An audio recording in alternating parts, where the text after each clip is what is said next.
దానం నవీన్ సార్, గౌరవ మంత్రి గారు శ్రీధర్ బాబు గారు ఈ బిల్లుని ఇంట్రడ్యూస్ చేసినందుకు వారిని నేను ముందుగా గ్రేటర్ హైదరాబాద్ ప్రజల తరఫున ధన్యవాదాలు తెలియజేసుకుంటూ, సార్, గ్రేటర్ హైదరాబాదు విస్తరణ రోజు పెరుగుతున్నటువంటి ఈ తరుణంలో గతంలో హైదరాబాద్ సిటీ కేవలం 50,000 మందికి సంబంధించినటువంటి మంచినీటి సరఫరా ఈరోజే ముఖ్యమంత్రి గారు మూసి ప్రక్షాళన విషయంలో మాట్లాడుతూ వారు చెప్పినటువంటి విషయంలో దానికి చిన్నగా నేను సమాచారాన్ని ఇవ్వదలుచుకున్నాను. ఆ రోజు ఉస్మాన్ సాగర్, హిమాయత్ సాగర్ నుండి 50,000 మంది జనాలకు సరిపోయేటువంటి మంచినీటి సరఫరా ఉండేటువంటి ఆ రెండు, దాని తర్వాత 4 షోస్ ఉస్మాన్ సాగర్, హిమాయత్ సాగర్, అదేవిధంగా గోదావరి, సింగూరు నుండి మంచినీళ్ళు తెచ్చి హైదరాబాద్ ప్రజలకు దాహి తీర్చేటువంటి కార్యక్రమాన్ని చేసినటువంటి సంగతి అధ్యక్ష. అయితే ఇవన్నీ విషయాలని దృష్టిలో ఉంచుకొని ఒక పక్కన మూసి ప్రక్షాళన, మళ్ళీ గ్రేటర్ హైదరాబాద్ మున్సిపాలిటీలో ఉన్నటువంటి 27 మరి కార్పొరేషన్స్తో పాటు మున్సిపాలిటీస్ని మెర్జీ చేస్తూ ఇది విస్తరణ జరిగితే హైదరాబాద్ సిటీ ప్రపంచవ్యాప్తంగా మరి పేరు పొందుతున్నటువంటి ఈ తరుణంలో ఈ విస్తరణ జరుగుతున్నది. ఈ విస్తరణ కార్యక్రమాన్ని తీసుకొని హైదరాబాద్ సిటీని ఇంకా ప్రపంచవ్యాప్తంగా పేరు పొందే విధంగా చేస్తున్నటువంటి ప్రణాళికని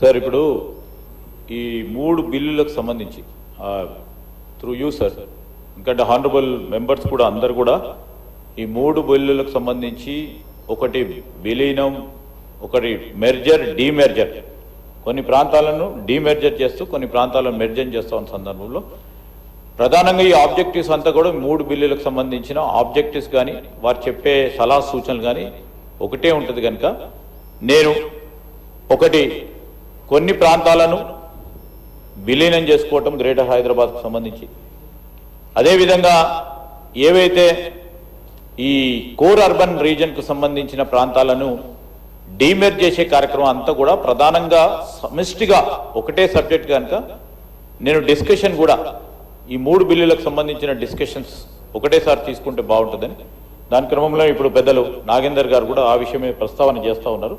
ఈ 3 బిల్లులకు సంబంధించిన ప్రస్తావనకు సంబంధించిన అంశాలు కూడా మేము నోట్ చేసుకుంటాం అధ్యక్ష. దాని తదుపరి గౌరవ సభ్యులు అడిగిన ప్రశ్నలకు కానీ వారి సూచనలు కానీ పరిగణలోకి తీసుకుని ఆలోచన చేస్తాం.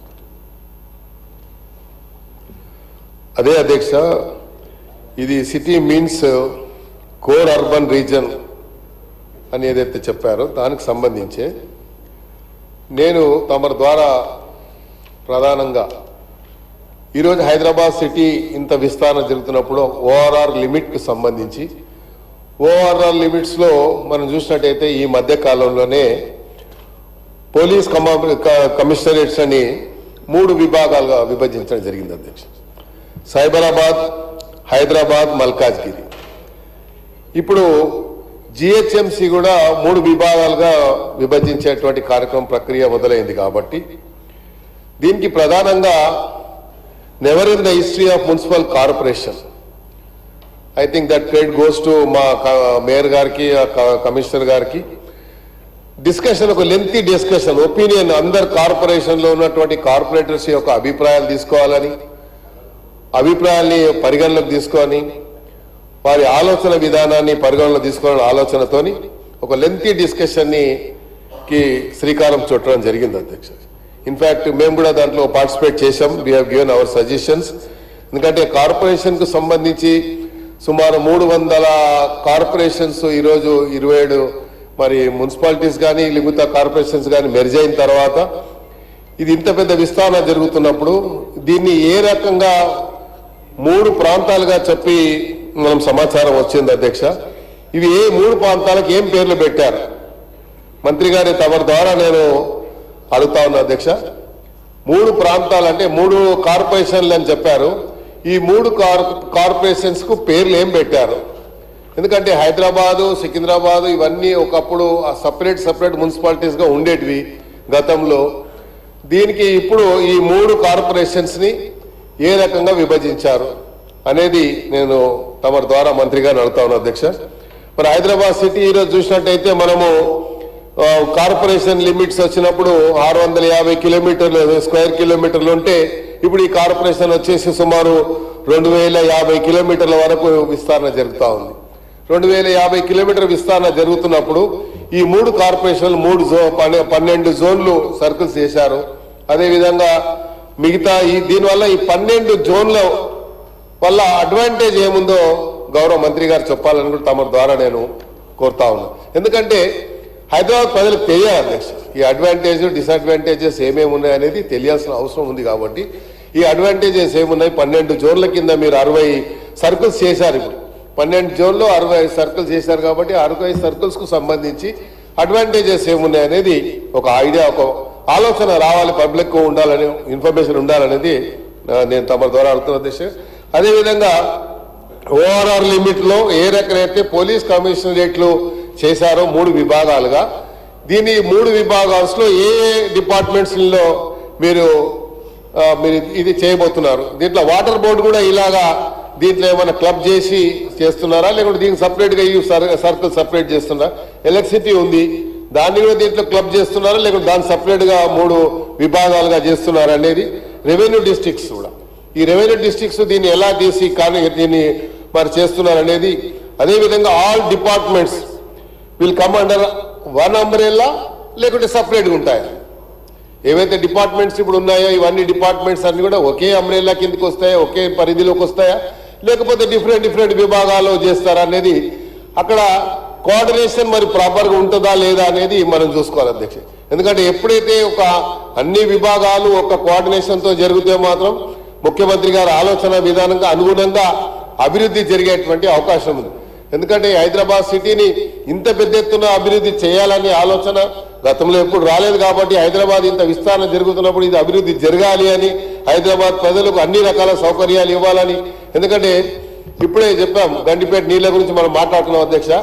హైదరాబాద్ సిటీలో అధ్యక్ష మీరు ఎప్పుడు చూసినా కూడా cost of living comparing to any other state, any other city or any other country I can say, మరి కాస్ట్ ఆఫ్ లివింగ్ హైదరాబాద్ సిటీలో చాలా తక్కువ ఉంటుంది అధ్యక్ష. ఎందుకంటే అందరు కూడా ఈరోజు హైదరాబాద్ దృష్టి హైదరాబాద్ ఉంది. మరి ఎకనామికల్ సిటీ అయినటువంటి మన క్యాపిటల్ సిటీగా ఉన్నటువంటి ముంబై, మహారాష్ట్ర నుంచి కూడా హైదరాబాద్ సిటీకి ప్రజలు రావాలని ఆతృత చూపిస్తున్నారు. అంటే ఎందుకు అధ్యక్ష? ఇక్కడ కాస్ట్ ఆఫ్ లివింగ్ తక్కువ ఉంది కాబట్టి. ఇది అందుకనే ఇది ఒక కాస్మోపాలిటన్ సిటీలో ఇంత విస్తరణ జరుగుతున్నటువంటి ఈ సమయంలో మనం చేయాల్సినటువంటి ప్రక్రియలో పూర్తిగా ఈ విభాగాలని ఏ విభాగాలు మనం చేస్తున్నాం అనేది. అదేవిధంగా మీరు చూసినట్టయితే మెర్జ్ ఇప్పుడే మంత్రి గారు చెప్పారు, ఇవన్నీ కూడా మెర్జ్ చేసినాము. వీళ్ళు డీమెర్జ్ చేశారు, ఏవి మెర్జ్ చేశారు, ఆ క్లారిటీ కూడా అవసరం ఉంది అధ్యక్ష. దీంతో పాటు నేను తమ ద్వారా మరి మంత్రి గారు కోరుతా ఉన్నాను, ఏదైతే ఈరోజు బిల్ ప్రవేశపెట్టారో దాన్ని పూర్తిగా సంపూర్ణంగా మా తరఫున గ్రేటర్ హైదరాబాద్ ప్రజల తరఫున మేము సంపూర్ణంగా దానికి మద్దతు పలుకుతా ఉన్నాం. ఇది హైదరాబాద్ సిటీ విస్తరణ జరగాలి, హైదరాబాద్ లో అభివృద్ధి జరగాలి, హైదరాబాద్ అభివృద్ధిని ఆకాంక్షించే వాళ్ళని కూడా దీనికి సహకరిస్తారని కూడా మేము అనుకుంటున్నాం, ఇర్రెస్పెక్ట్ ఆఫ్ ఎనీ పొలిటికల్ పార్టీ. ఎందుకంటే అధ్యక్ష హైదరాబాద్ సిటీ ఇంత జరుగుతున్నప్పుడు హైదరాబాద్ లో ఉన్నటువంటి మాకు ఇది గర్వకారణం. వీ ఫీల్ ప్రౌడ్ అధ్యక్ష. ఎందుకంటే హైదరాబాద్ సిటీ ఇంత అభివృద్ధి జరిగేటప్పుడు హైదరాబాద్ ని కాపాడుకునేటువంటి గురుతైన బాధ్యత మా పైన ఉంది అధ్యక్ష. మీరు వేరే సిటీలో మీరు మొన్న డీజీపీ గారు ఇచ్చారు, క్రైమ్ రేట్ కూడా comparing to last 5 years 10 years చాలా క్రైమ్ రేట్ కూడా తగ్గిందని. మొన్న జరిగినటువంటి 31st December నైట్ అధ్యక్ష వి యూస్ టు లిసన్, ఎన్నో ఇన్సిడెంట్ జరిగాయని. 31st December నాడు ఎన్నో యాక్సిడెంట్ జరిగాయనో, ఎన్నో క్రైమ్ రేట్స్ జరిగాయనో, ఎన్నో ఎక్కడెక్కడ ఇన్సిడెంట్ జరిగాయని. నాట్ ఈవెన్ సింగిల్ ఇన్సిడెంట్ అధ్యక్ష మన దగ్గర జరగలేదు. వేరే ఇన్ స్విట్జర్లాండ్ అంత పెద్ద ఇన్సిడెంట్ జరిగింది 31st నైట్ కి. But in our Hyderabad not even single incident ఎక్కడ కూడా లేదు అధ్యక్ష. ఇలాంటి సందర్భంలోనే హైదరాబాద్ యొక్క వేరే వాళ్ళని నాట్ ఓన్లీ వేరే పెద్ద మల్టీనేషనల్ కంపెనీస్ కానీ లేకపోతే ఇన్వెస్టర్స్ కానీ మనం అటెన్షన్ ని డ్రా చేస్తున్నాం అంటే because of all these factors అధ్యక్ష. ఇవన్నీ ఫ్యాక్టర్స్ పనిచేస్తున్నాయి కాబట్టి హైదరాబాద్ విస్తరణకి ఇన్ని రకాలుగా అవకాశం ఉంది కాబట్టి ప్రజలు హైదరాబాద్ సిటీ దృష్టికి చూస్తూ ఉన్నారు.